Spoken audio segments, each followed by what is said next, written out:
Imagine, for just a second, that you were trying to build a legacy. Like, the playbook for that is pretty universally understood right now. You get your name out there, game the algorithms, and you make yourself completely hyper visible. Oh, absolutely. I mean, the modern assumption is really just that saturation equals permanence. Like if you aren't constantly reminding people that you exist, you just fade away completely. Yeah. The machinery of pop culture kind of demands a constant feed. Right. You document every waking moment of your creative process. You basically fight tooth and nail to be everywhere all at once so nobody can possibly forget you. But what if you took that exact playbook, set it on fire, and just did the absolute opposite? Like completely vanishing. Because in any conventional scenario, doing that basically guarantees you just become a footnote, right? You isolate yourself, you alienate the press, and the world simply moves on without you. It's professional suicide. Usually, sure. But for today's deep dive, we're looking at a translated cultural column from MMR that unearths this massive exception to that rule. We are exploring the 1970s Japanese underground rock band, Murahachibu. Oh, yeah. Such a fascinating group to dig into. Right. And as we get into this, I want you listening to really think about how true underground culture isn't just like a distortion pedal or a fashion choice. It's an attitude of absolute uncompromising rejection. Sometimes just refusing to exist in the mainstream is the best way to become a genuine myth. And we really have to look at this through a sociological lens. This isn't just about a band playing loud guitars. The music was like a physical manifestation of a society's hidden, unspoken anxieties. Murahachibu was the symptom of a very specific, highly combustible moment in Japanese history. Exactly. To understand the rejection, we really have to look at the thing they were rejecting. We have to look at 1970s Japan. Reading through this column, I couldn't help but picture the entire country at that time as like a luxury bullet train. A bullet train. Yeah. I like that analogy. Yeah, because from the outside, it's gleaming, it's moving incredibly fast, an engineering marvel. But if you're a young person who can't afford a ticket or, who doesn't want to go to the destination it's hurtling toward, you're just left standing on the platform, choking on the dust. That captures the dynamic perfectly. The text really focuses on the 1970 Osaka Expo as this definitive cultural anchor. The expo was basically the Japanese government's way of planting a flag and announcing to the globe that the post-war economic miracle was complete. They had officially arrived. Right, they had arrived. The economy was roaring, skyscrapers were going up, consumer goods were flooding into middle-class homes. The overarching national narrative was just pure, unadulterated progress. So everyone was expected to just fall in line, buy a refrigerator, get a corporate job, and smile for the cameras. Yep, and the hidden cost of that state-sponsored affluence is homogenization. When a society decides that economic progress is the single metric of success, individual freedoms and, unconventional personal values are just quietly suffocated. You get the benefits, but only if you fit the mold. Exactly. And this demand for conformity hit a very specific demographic incredibly hard. We're talking about the youth who had just spent the entire previous decade trying and failing to change the world. The 1960s student movements, right. And just to be clear for the listener, we are strictly relying on the source's historical account here. We aren't endorsing any specific political ideology, left or right, but just reporting on the intense political climate of the time. Right, exactly. We're just looking at the facts presented. And those student movements were massive. Yep. Throughout the late 60s, the source notes that Japanese universities were basically war zones. Yeah, the ANPO protests against the U.S.-Japan Security Treaty, massive strikes, students occupying buildings. Literal street battles with riot police, yeah. There was this towering peak of political energy and collective youth rebellion. They truly, genuinely believed they could fundamentally alter the course of their society. But, as the column points out, they couldn't. They lost. By the time the Osaka Expo opened its doors in 1970, those student movements had completely collapsed under the weight of severe police crackdowns and, vicious internal factional infighting. All that political heat simply vanished. So think about what that does to a person's psyche. Imagine you're a 20-something in that environment. You just spent years organizing and fighting for a different kind of world, and your movement just shatters. It's devastating. Right. And now the government is blasting cheerful music from the Osaka Expo, insisting everything is perfect and everyone is wealthy. The sheer cognitive dissonance of the absolute crushing defeat, you feel entirely unmoored. Yeah, because your collective action failed. So organized rebellion just feels pointless. And when marching in a straight line doesn't change the world, you just stop believing in straight lines. That makes total sense. The emotional energy of those marginalized youths didn't just evaporate, though. It mutated. Since they couldn't change the surface world, they tunneled down. They funneled all of that bitter, untethered frustration directly into individual bodily expression in these dark, subterranean live spaces. Which brings us right to the band itself. If you're a youth who feels rejected by that luxury bullet train society, you don't politely ask to be let back on. You weaponize your rejection. You wear it like armor. Absolutely. And this band did that before they even played a single note, simply by calling themselves Murahachibu. Oh, the cultural weight of that word cannot be overstated. Murahachibu is a traditional Japanese term for basically village ostracism. Like getting exiled from your own town. Exactly. Historically, if someone in a rural community broke the social harmony, the village would collectively agree to cut that family off from all daily interactions. They would help you harvest, they wouldn't speak to you.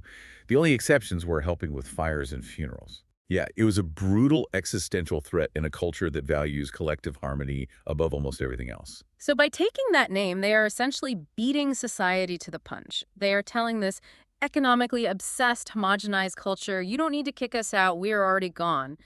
They were actively claiming the absolute margins of society as their headquarters. It is a profound declaration of self-exile. They weren't asking for acceptance at all. They were demanding isolation. The guy driving this hostility was their vocalist, Kazushi Shibata, mostly known as Charbo. And the column dives really deep into his performance style. I have to be honest here, reading the descriptions of their actual gigs, I was highly skeptical. Oh, really? Why is that? Well, I get the artistic statement of being an outsider, but as a listener, if I pay cover for a gig, I kind of expect the band to know how to play their instruments. The column describes Charbo's vocals as pitchy, raw, and highly unstable. Yeah, the text doesn't shy away from that. Right. It talks about the band completely losing the tempo and sometimes just stopping mid-song. Weren't they just, kids who couldn't play? I mean, a bad band's a bad band, even if you put a cool philosophical spin on it later, right? I mean, it is entirely fair to look at it that way if you apply traditional metrics of musicianship. Like if you hold them up against a polished studio band aiming for radio play, they sound incompetent. Exactly. That was my thought. But we have to look at the mechanism of how they were operating.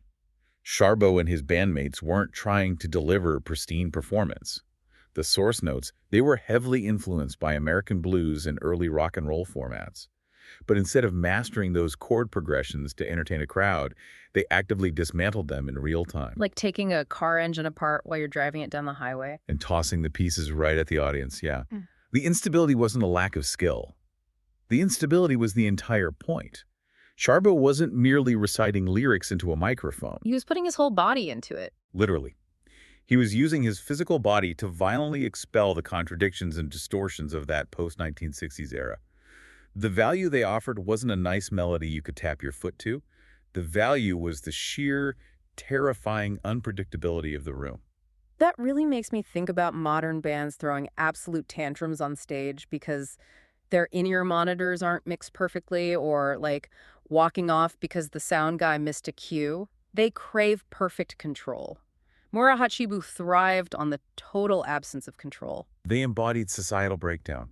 I mean, when a society feels like it's quietly falling apart underneath a shiny facade, playing a perfectly timed pop song is basically lying to your audience. That's a great way to frame it. Yeah, when Charbo's pitch wobbled, when the guitar dropped out, when the drums stumbled, that was truth. It was a reflection of the messy, angry reality the youth were actually living, in direct defiance of those glossy brochures from the expo. But that kind of volatile energy really dictates where you can actually exist. You physically cannot put a band that operates like a live grenade into a velvet-seated concert hall.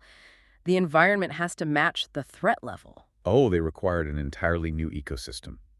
The text explains that in the early 1970s, the Japanese live house culture was just taking its first breaths. These weren't arenas with assigned seating and security barricades. Right. They were cramped, unventilated, claustrophobic little rooms. Very claustrophobic. Think about the last time you, the listener, went to a big stadium show. You have your designated seat, you politely applaud, you buy an overpriced water, and you watch a tiny speck on a stage a football field away. Now imagine walking into a basement the size of your kitchen. With a very low ceiling. Yeah. The ceiling is low, the air is thick with smoke and sweat, and there is zero physical barrier between you and the band. The column describes how the fluctuating tempos of Murahachibu's songs literally dictated the physical movement of the crowd. It was a physical reaction. Exactly. When the band sped up erratically, the crowd surged forward. When the band stopped, people collided. Actual brawls would break out. You weren't an observer. The boundary between performer and spectator completely dissolved in those spaces. Music, in the context of Murahachibu, wasn't something you politely consumed. It was an undertow.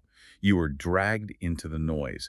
You were implicated in the breakdown happening in that room. To give this some scale, the column brings up another band from that exact same era called Happy End. And looking at them really clarifies what Murahachibu was actually doing. Happy End is the essential counter-narrative here. They were contemporaries, operating the same broader timeline, but they were pioneering a highly refined, almost architectural version of Japanese rock. Very polished. Extremely polished. They were obsessed with the technical challenge of fitting the natural cadence of the Japanese language into Western rock melodies.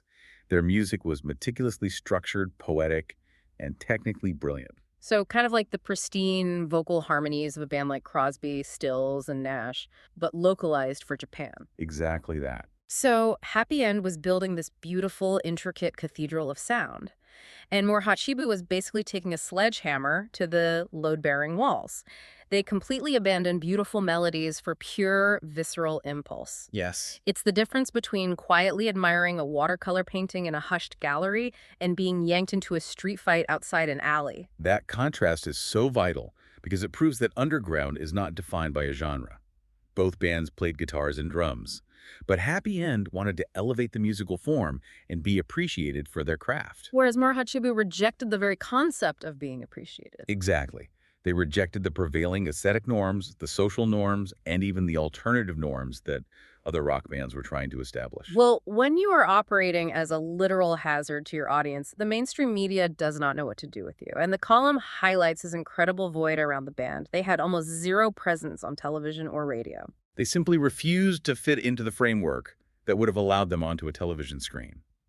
In the early 70s, Japanese mainstream music was overwhelmingly dominated by folk music and a genre called kaiokyoku. Which translates to standard popular songs, right? Right. And the defining characteristics of those genres were approachability, sentimentality, and incredibly clear messaging. The kind of music a salaryman can listen to on the drive home without feeling challenged. It's safe. Very safe. You can't exactly put a violently deconstructed blues track featuring a guy screaming about societal hypocrisy on a morning talk show. It doesn't sell laundry detergent. Definitely not. Yeah. And normally, being shut out of the media ecosystem is a death sentence for a band. If you aren't on the radio, if you aren't releasing hit records, you simply don't exist to the general public. But this column argues something completely counterintuitive here. It does. It argues that Murahachibu's lack of media presence was actually the engine of their legacy. How does actively avoiding being heard make a band more powerful? It seems completely backward. Because it leaves a massive void. And human psychology dictates that we will always fill an information void with our own imagination. Because you couldn't just turn on the TV and see them, because you couldn't stroll into a department store and buy a pristine studio album. Their entire existence was passed around through rumors. Word of mouth became their only currency. Exactly. It's the ultimate you had to be there phenomenon. Like, if I come up to you and say, I saw the most dangerous, unhinged band in the world last night in a basement, and you have no way to look them up on your phone to verify my claim, your brain takes over. Your imagination scales them up. They become 10 times wilder, 10 times louder, and 10 times more dangerous than they probably even were. This lack of records, as the column puts it, catalyzed their transition from flesh and blood musicians into a cultural myth. They weren't a band anymore. They were a ghost story whispered among marginalized youth. Oh, I love that description. And what sealed that myth forever was how incredibly fast they burned out. The timeline is startlingly brief. They form around 1970. They start expanding their live gigs in 1971. And by 1973, the whole thing implodes. 3 years, and it's over. A mixture of internal friction, volatile personalities, and environmental shifts just brought it down. It's the kind of rapid implosion you'd expect from people trying to sustain a chemical fire with their bare hands. But that 3-year lifespan is the crucial final ingredient, isn't it? If they had stayed together for a decade, the myth would have inevitably died. Oh, for sure. By disappearing in 1973, they avoided the trap that eventually snares almost every rebellious artist's domestication. Right. They never existed long enough to be commercialized. They never signed the glossy major label contract that would have forced them to clean up Charbo's vocals. They never had to do a reunion tour 20 years later, playing their angry, anti-establishment anthems for a seated theater full of wealthy executives who just wanted a nostalgic night out. They basically froze themselves in amber right at their absolute most volatile peak. They vanished before the world could file down their sharp edges. And because they left behind this untainted, uncompromising ghost of a legacy, they became the ultimate reference point for every generation of misfits that followed. The column draws a direct, blazing line from Murahachibu to the massive explosion of Japanese Indian punk scenes in the 1980s, right? Yes, it does. When those punk kids wanted a blueprint for what true, unfiltered rebellion looked like, they didn't look at the million-selling rock stars of the 70s. They looked at the myth in the basement. Because Murahachibu proved that rebellion isn't a chord progression. It's the refusal to participate in a broken system. Synthesizing everything we've pulled from this MMR deep dive, the core takeaway for you listening today is that DIY culture, the idea of independent production, of protecting the physical danger and sanctity of a live space, owes a massive debt to bands who are willing to be ostracized. They existed on the very boundary lines of society because that was the only place they could tell the truth. Their complete unsuitability for a glossy, progressive society was the absolute source of their power. They gave the outcasts a language that the mainstream couldn't translate. Exactly. They made absence their strongest asset. Which leaves us with the lingering question, something to really chew on long after you finish this deep dive. Look at the world we live in right now. Everything you do is instantly recorded. Your phone is a camera, a microphone, and a broadcasting station all in one. We are always on the record. Right. Our lives, our art, our opinions are hyper-visible, instantly uploaded and documented for the entire globe to consume and critique. So, is it even physically possible to create a myth through absence anymore? That is the million-dollar question. If the true power of a 1970s underground legend came from remaining unseen, unrecorded, and letting imagination do the heavy lifting, how do we find that kind of rebellious freedom today? When the modern playbook insists that you must be relentlessly visible just to prove you exist, maybe the most radical, subversive thing you can do is just disappear.